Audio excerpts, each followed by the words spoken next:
दोस्तों, एक और नए लाइफस्टाइल ब्लॉग के साथ इस चैनल पर आप सभी का स्वागत है। आज है साल का पहला दिन 1 जनवरी। वीडियो के माध्यम से आप सभी को हैप्पी न्यू ईयर। तो इस तरह जैसा कि आप देख पा रहे हैं, और यह शहर का व्यू, यहाँ पर कुछ ब्यूटिफिकेशन का काम हो रहा है। बड़ा ही अच्छा लगता है। सफाई के साथ साथ सामाजिक संदेश भी लिखा जा रहा है। और जैसे छोटी छोटी मेहनत एक दिन भी अच्छा परिणाम देती है। और अब धीरे धीरे लोग अपने गंतव्य की तरफ आने लगे हैं। हैप्पी न्यू ईयर सेलिब्रेट करने आए थे 31 को। काफ़ी भीड़ भाड़ भी थी।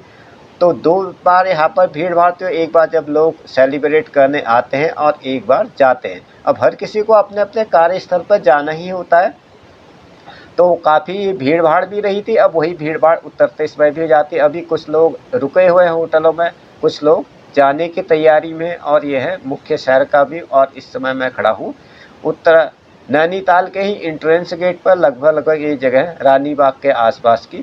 और यह है मुख्य शहर का व्यू, जैसा कि आप देख पा रहे हैं। अभी थोड़ा सा ट्रैफिक सवेरे तो अर्ली इन द मॉर्निंग में काफ़ी रश था यहाँ पर। अब धीरे धीरे लोगों के निकलने का क्रम सिलसिला जारी हो जाता है, क्योंकि कुछ लोग तत्काल निकल जाते हैं, कुछ दिन 2 दिन रुक के जाते हैं। वो सबकी अपनी अपनी कन्वीनियंस होती है, जिसकी जितनी छुट्टियाँ होती है उसके हिसाब से। और यहाँ पर मेरी लोकेशन इस साइन बोर्ड में आ ही गई होगी। तो इस तरह से मैं आ गया हूँ घर। और यह है मेरी छाता, ये भी कल शहीद हो गई थी मेरी ही लापरवाही से। तो इसको भी अभी बंद करके अंदर रख दूंगा। ये बैठा है कीड़ा, जैसा कि आप देख पाए। कई बार क्या होता है, बेचारे जीव जंतु भी मारे जाते हैं कुंडी बंद करते समय या लगाते समय। कल ही रात को एक छिपकली मारी थी, तो इसको मैंने भगा दिया ताकि इसको भी जीव हत्या न हो जाए जाने अनजाने में। तो यहाँ पर नाली हो गई थी चौक। इस तरह की छोटी मोटी समस्याएं लगभग हर घर पर होते रहती है। कभी बिजली का बल्ब खराब होता है, कभी पानी की मोटर खराब होती है, कभी हमारा पिट जो है चौक हो जाता है, कभी नाली चौक हो जाती है गुसल खाने की। These are small things. मकान के साथ मेंटेनेंस ज़रूरी भी होती है। और कोई भी चीज़ परमानेंट नहीं होता। कभी पानी का टेप खराब होता है। और यहाँ पर जो है अधिकांश काम खुद इसलिए करना होता है कि हमारे यहाँ मैनुअल लेबर उपलब्ध नहीं होता है। और छोटे मोटे काम के लिए तो कोई आना चाहता भी नहीं है। खैर हल्का फुल्का काम है, लेकिन इसको पहले देखना पड़ेगा। इस तरह से मैंने इसका, जैसे आदमी का ऑपरेशन करते हैं, इसके ज़मीन खोद करके थोड़ा बहुत ऑपरेशन कर लिया। और इसी पाइप को निकाल दिया मैंने बाहर। ये थोड़ा लंबा भी हो गया था, मे भी शायद इसमें कचरा फंसा होता है। पहले मैंने अपने लेवल पे इसमें केमिकल वगैरह डाला, जो भी डाला जाता है, तो उससे कोई समुचित परिणाम नहीं निकल पाया।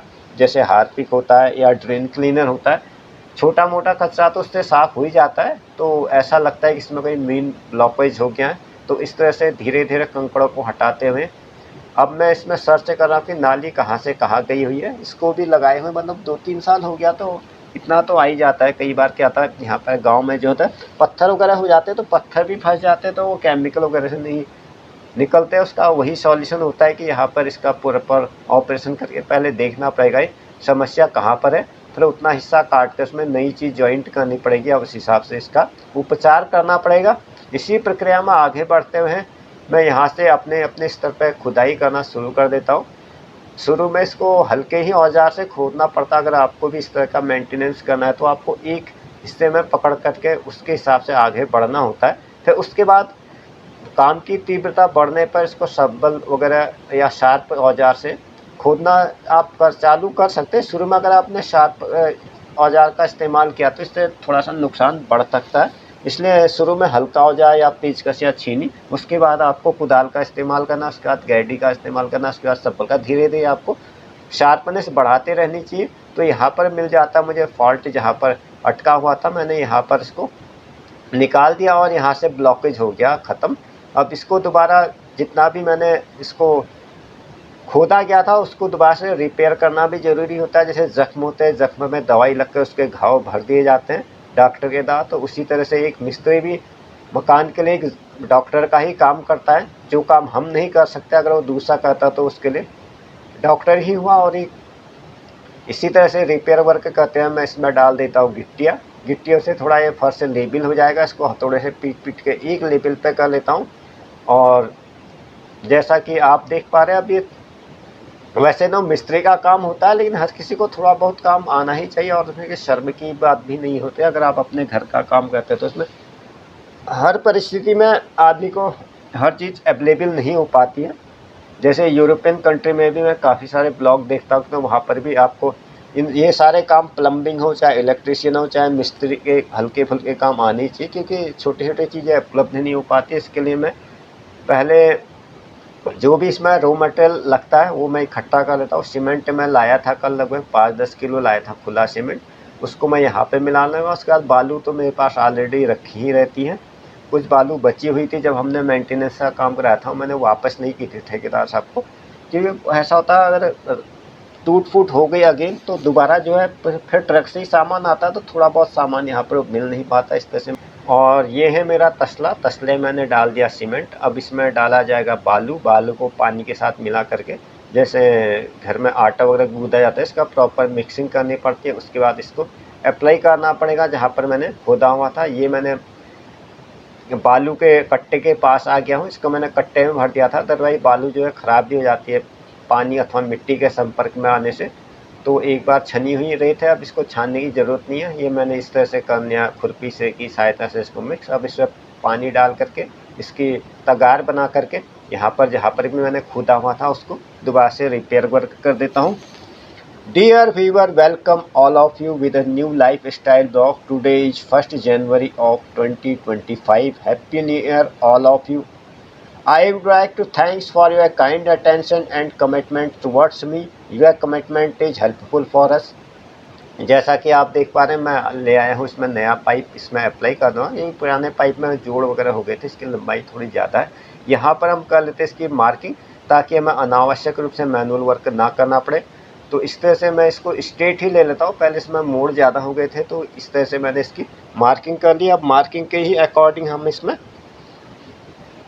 गुड़ाई खुदाई का काम कर लेते। ज़्यादातर ये काम होता है आपके खुरपी से, तो उतना अच्छा नहीं हो पाता, लेकिन जहाँ पर जो भी संसाधन उपलब्ध होते हैं वहाँ उससे ही कर लेना चाहिए। और इस तरह से मैं अपने कुदाल का इस्तेमाल करके इसको पहले स्ट्रेट ले लेता हूँ, जिस हिसाब से हमने बना रखा। थोड़ा बहुत पेचकस का मैंने इस्तेमाल किया है इसको।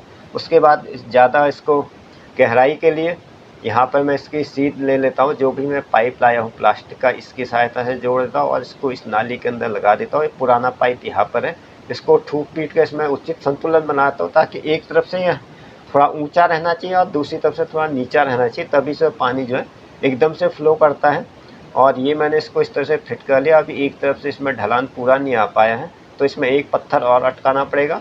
और इस तरह से मैं इसको फिक्स कर लेता हूँ प्रॉपर तरीके से एक तरफ से। अब दूसरी तरफ से उसको अगली बार में फिक्स होगा। पहले इसको यहाँ पर जितना भी इसका खाली जगह है वो मैं भर लेता हूँ गिट्टियों से।